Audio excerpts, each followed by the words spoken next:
Everybody likes to clown on cops that dress like this for whatever reason. You know, you got blue jeans and a t-shirt and a very obvious vest on the exterior of it, maybe a hat with a flag on the front or something like that.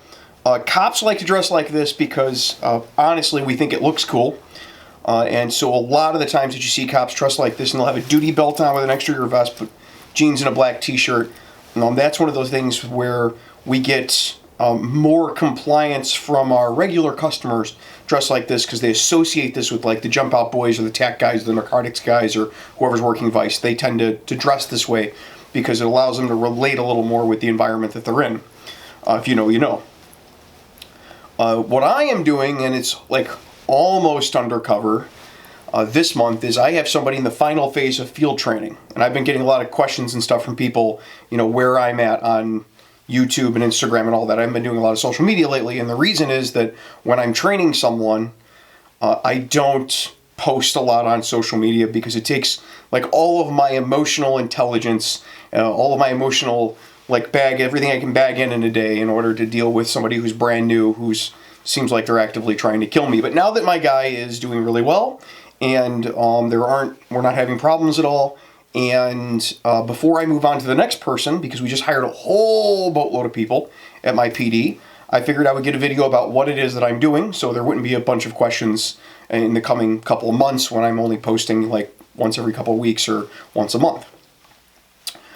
And also, I figured it would give everybody an opportunity to see like how field training works, do a little explanation, and I've got the Instagram live stream audience here that will be able to ask comments and questions about the field training process and the final phase and all of that I'm going to be talking about.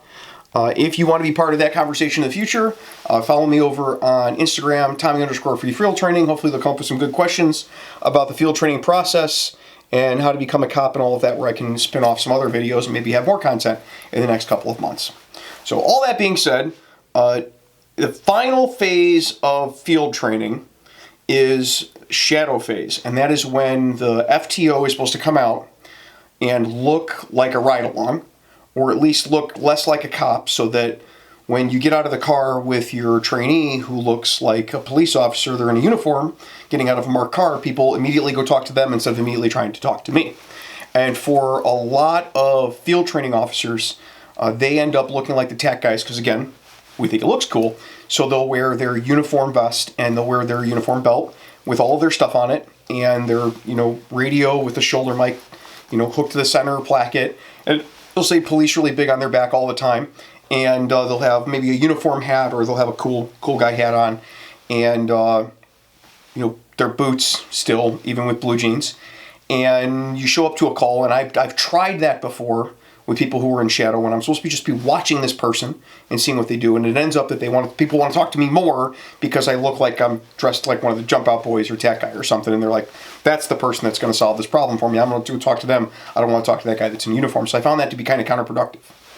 So the way it works is field training, you get assigned to a field training officer when you get out of the police academy, not really knowing what to do.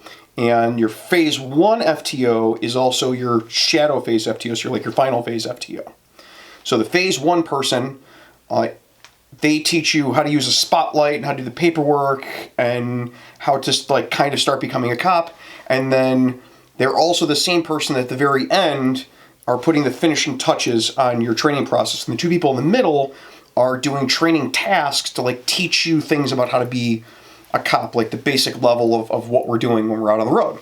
So I liken it to making a statue. So you start off with somebody who's just a brick of granite, and you send them to the police academy, and they kind of form them into something that kind of almost looks like a cop, but there's something wrong with it. You see somebody's brand new out of the academy, and you kind of know, right? This isn't right. Something's not right here. And then you send them over to somebody who's phase 1, which was what I was doing 4 months ago with my guy now, and you kind of shape them a little more and be like, all right, well, you can't use that holster. That's garbage.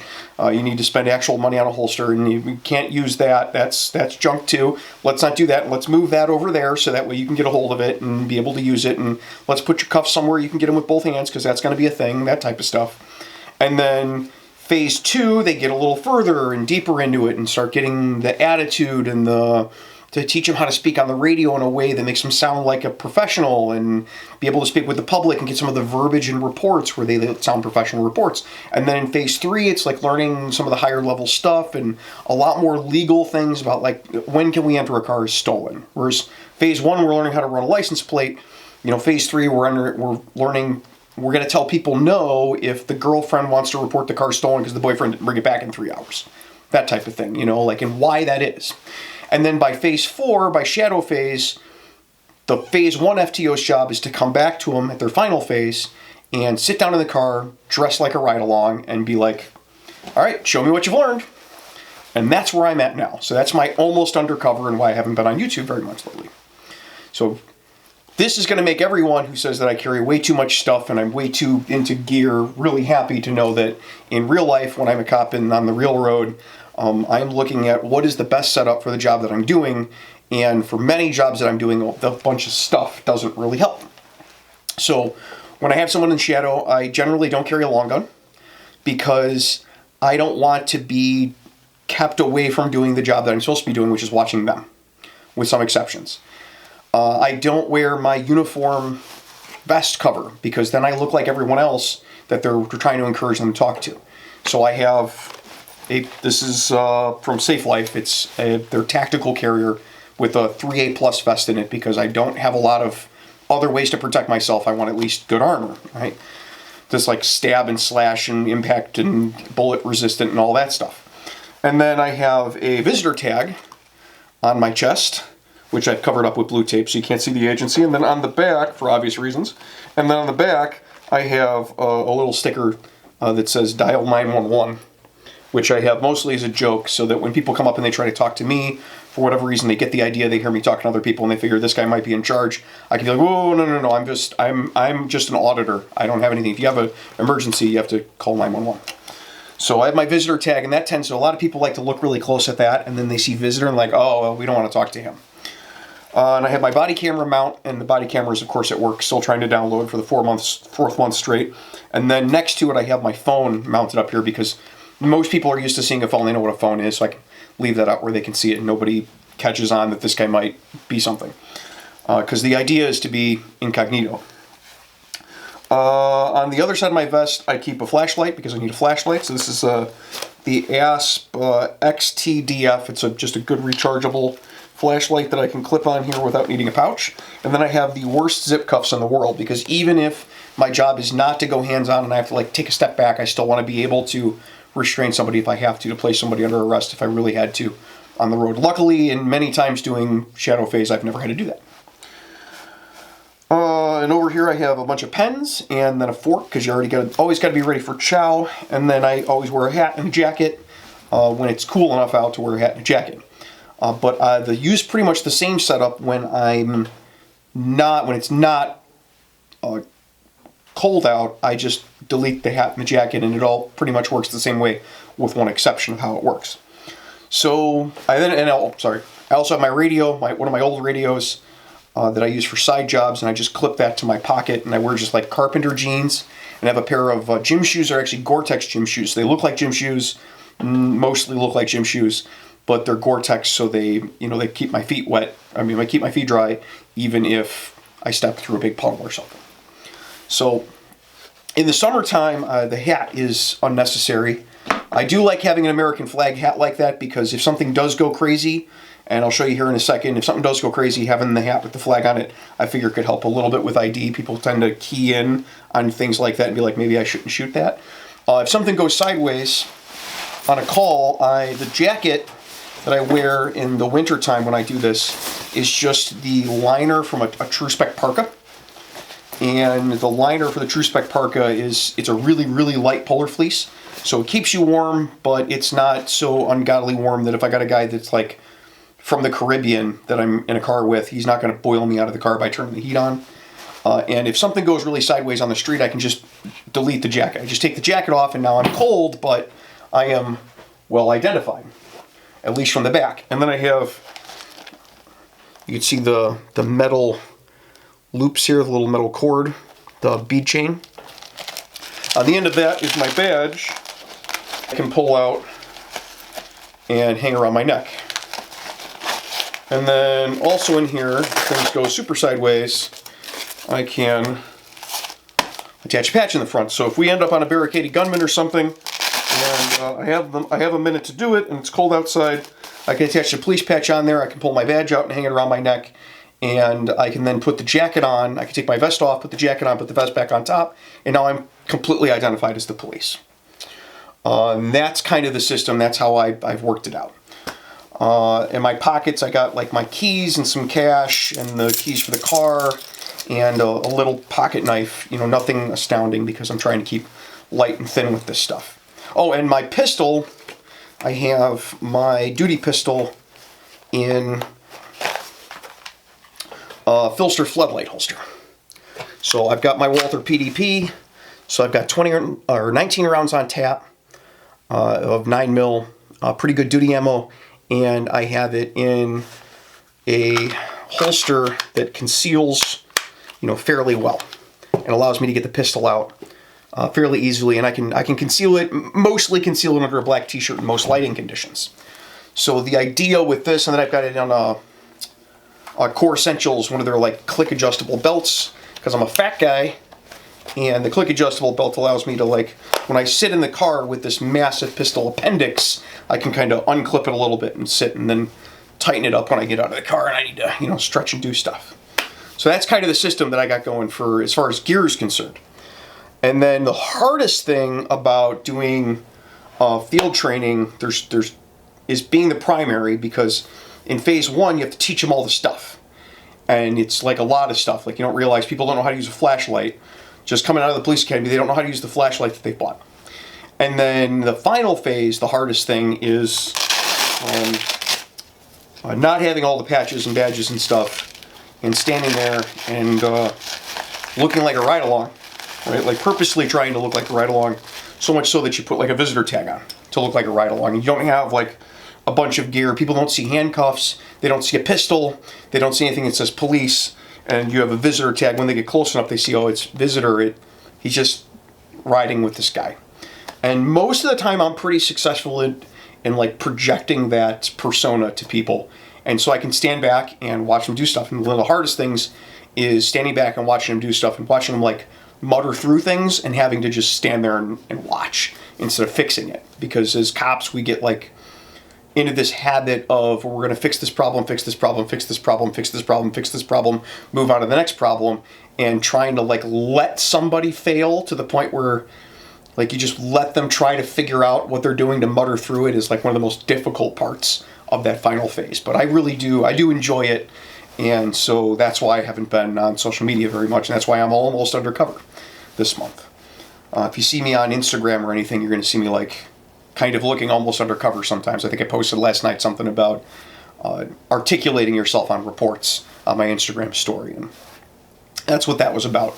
Now, in the phase 1, 2, and 3, I just dress in my normal uniform, and then if I have to get out and do something, I can always, if it's something that like I need to do, and I have a trainee with me, I can take that trainee, hand him off to another FTO that's there, or to a supervisor on scene, and go deal with the problem. So if like I need to be the guy watching the front of the house for a barricade or something like that, I can hand my trainee off to somebody and be like, listen, I can't watch you and point a gun at and point a rifle at this house. You need to go over here. But in the final phase, in shadow phase, like it kind of limits the stuff that I can do outside of the normal realm of, you know, training them, because I've purposefully limited the equipment, and the idea is to push as much attention off onto them. And normally, even if people come up and talk to me, I can be like, no, I'm just visiting today. You know, you have to talk with him, and they just immediately shoot over to him.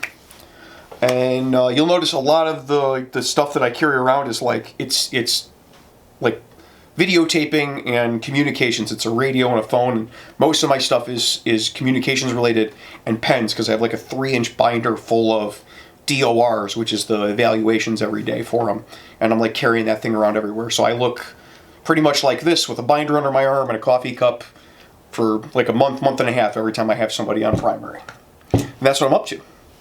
That's almost undercover, and that's one of the many reasons that you see a cop dressed, you know, in this fashion with the jacket on and the vest, but no visible real ID and maybe a tactical cool guy hat.